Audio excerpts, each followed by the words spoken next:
Jai Gurudev, and thank you for joining us today. Again, today we have with us an art of living expert and an officer of the Vedic Dham Sansthan. Today we are at the Shri Gaushala.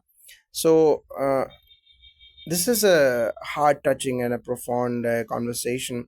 So, Tales from Gaushala by Sadhvi and Nitya Bodhaji was a session conducted this Saturday. It was the second Saturday recorded at the sacred Shri Gaushala at the Art of Living International Center in Bangalore.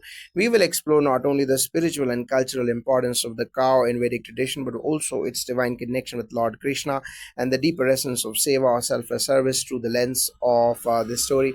So, could you begin by telling us about the Shri Gaushala and its significance within the Art of Living International Center?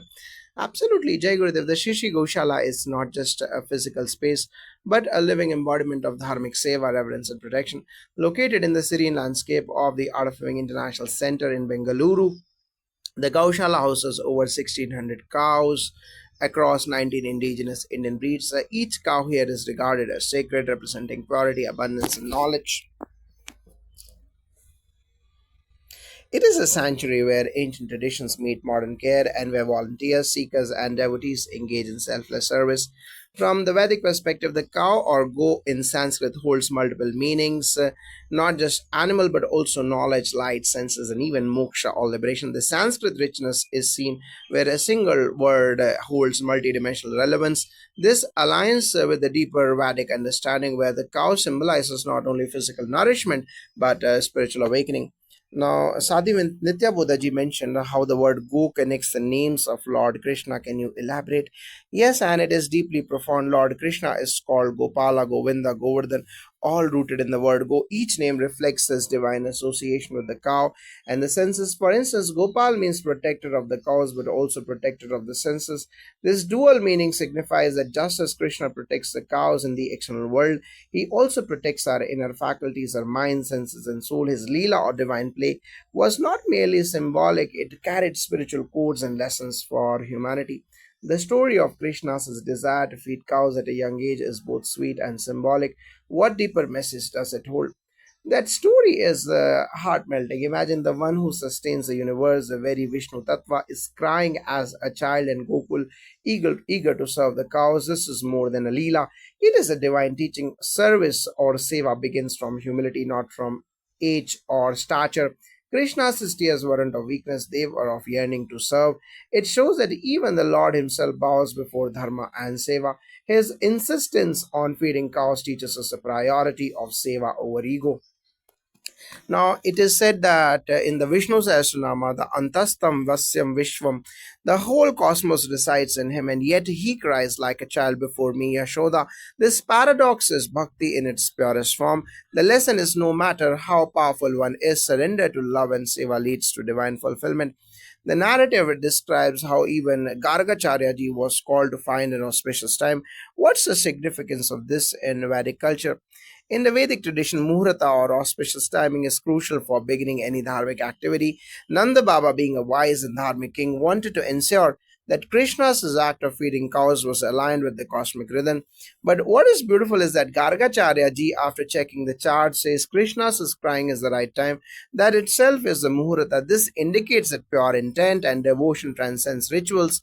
When the heart is aligned with Dharma, every moment becomes auspicious. His Holiness Gurudev Shri Ravi Shankar ji often says, the moment you decide to do something good, that is the right time. This moment with Krishna reflects the same truth. A child's tears of longing to serve become a call to begin action immediately. This has inspired countless volunteers in our organization to begin seva without waiting for perfect conditions.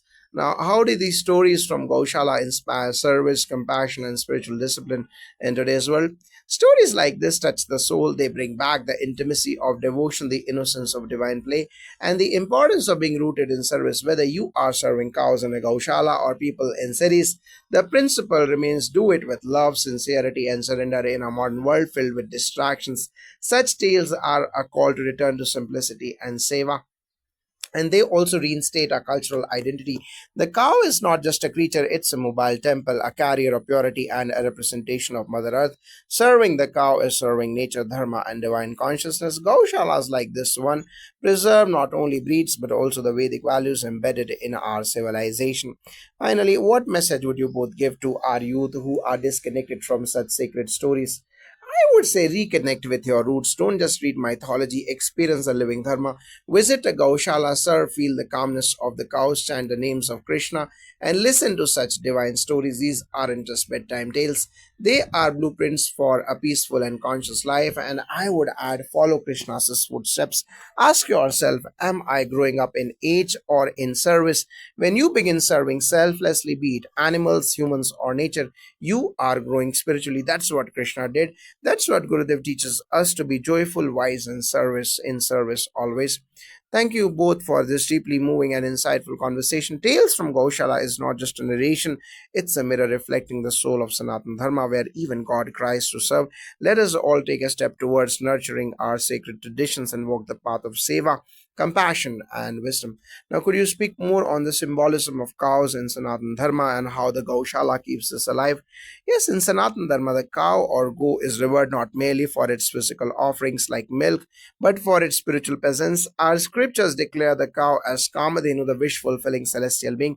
The Rig Veda, Atharveda, and numerous Puranas associate cows with wealth, purity, peace, and divinity. The cow is said to be the abode of 33 crore devatas. By serving and protecting cows, one nurtures these divine energies in daily life at the Sri Sri Gaushala. This spiritual sentiment becomes a lived experience. The care extended to cows here, be it medical, nutritional, or emotional, is done with seva bhava or attitude of service. Each cow is treated like a family member, not livestock. Children, youth, and elders from all over the world come here and feel instantly connected to the essence of Bharat, to Krishna, to Dharma. It revives something deeply ancient within. Now, how do the values practiced in the Gaushala contribute to the global vision of the Art of Living Foundation? That's a powerful question. His Holiness Gurudev Shri Ravi Shankar Ji has always said, when the environment is clean, the mind is calm. The Gaushala contributes to environmental, cultural, and spiritual wellness. Our practices here, cow-based farming, organic manure production, and Gomaya-based alternatives support sustainable living, aligning perfectly with Gurudev's vision of a stress-free, violence-free society. And beyond the physical contributions, the Gaushala trains minds in humility, patience, and unconditional love. You cannot serve cows hurriedly. You have to slow down, breathe with them, attune your rhythm to theirs.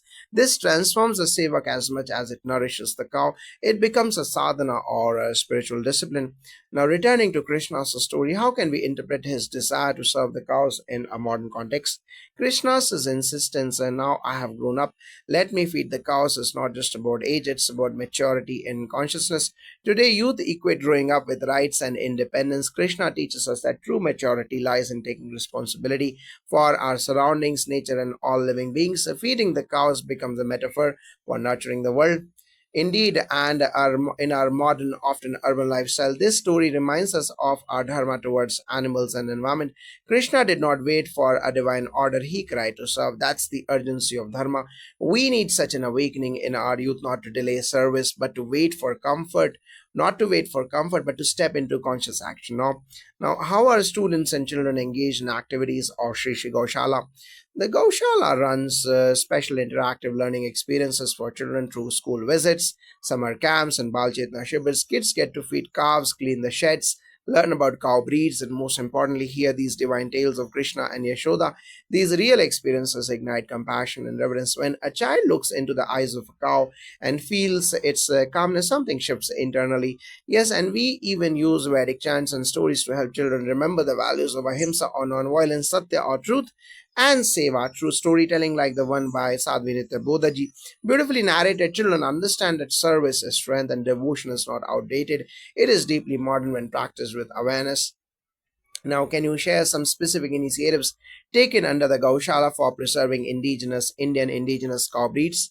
Yes, at Sri Sri Gaushala, we maintain over 19 Indian native cow breeds, including Gir, Sahiwal, Tharparkar, Red Sindhi, and Hallikar. These breeds are not only drought resistant and low maintenance, but they provide highly medicinal A2 milk. We also have active programs on breeding research, desi cow promotion, and cow-based agriculture, working in partnership with Krishi Vigyan Kendras and Ayush departments. It's not just about conservation, it's about revival.